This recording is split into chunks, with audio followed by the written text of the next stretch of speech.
Good day, folks. This is Greg Judy, Green Pastures Farm. Kind of a cold, wintry day here. Getting toward 1st of December here pretty shortly, and we've got some silvopasture here that we're running our rams on. They've been in here about 3 months. We had 9. I think we sold 5. They're down. We got down to 4 here, but they'll be going back into the ewes here pretty shortly. You don't want to leave these rams around those ewes in the summertime. You'll be winter lambing, and it's a wreck. You've got to make sure you keep the males out. We put them in December 1st. That gives us May 1st lambing.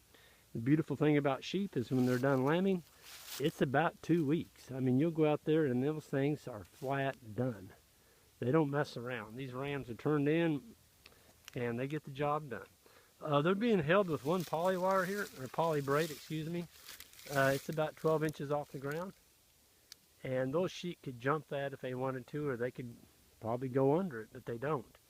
There's 8,000 volts in that wire, and they're on a fairly good size area. They got that timber up there, but what I was going to show you, that's timber that has not been worked on yet. Now, if you look up the hill there where the rams are, we've worked on this side. We took out that. Was what this looked like when we started this about 3 years ago. And now we've got some really nice forages in here. The trees that are left, I mean, when you walk in here in the summertime, you got to watch the way you walk because it feels like walking on marbles.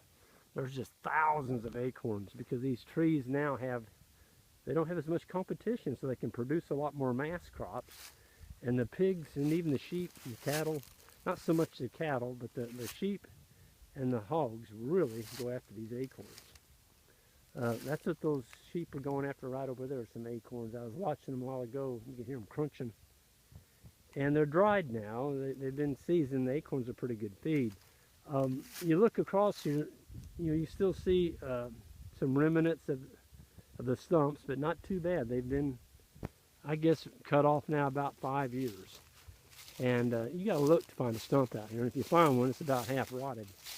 But the sheep are really, they really go after this woody stuff. I mean, I cannot believe how these rams, I've only got 4 in here, but they have flat put the hammer on a lot of these sprouts. They're just about like a goat, but they're a whole lot easier to keep in than a goat. If you put a goat behind that single wire, he'd laugh at you and he'd be gone. But you can hold these dudes. So we're excited about using sheep to control sprouting because, folks, when you open up this much pasture out of what was timber, and I'm telling you, that's junk. That timber over there is nothing but just second growth that are really thick in there. Most of it's black oak. There's some elm.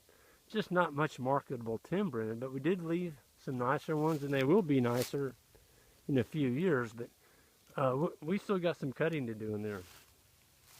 But out here, it looked just like that.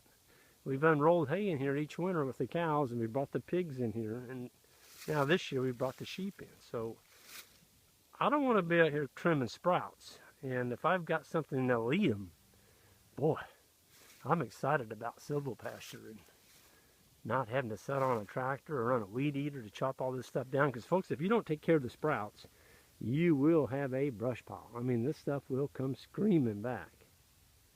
And I hate using herbicides, so we're going to use these guys. We're going to be able to maybe double or quadruple the number of sheep that we're running because we're going to be exposing them to a lot more area. They like broadleaves, and we're going to be running them across land that's never had sheep on them before. So that's really good medicine. Clean ground, we've never had a sheep on it. That knocks the heck out of your parasites. So, pretty awesome, and you can take timber and get this out of it in about 4 to 5 years. I'm really happy with this piece. The cattle are happy in here in the summertime. You can see the shade that the trees throw, and we don't even have hardly any leaves on the trees, but there's some good shade in here, and the animals are happy. Everyone, have a great day.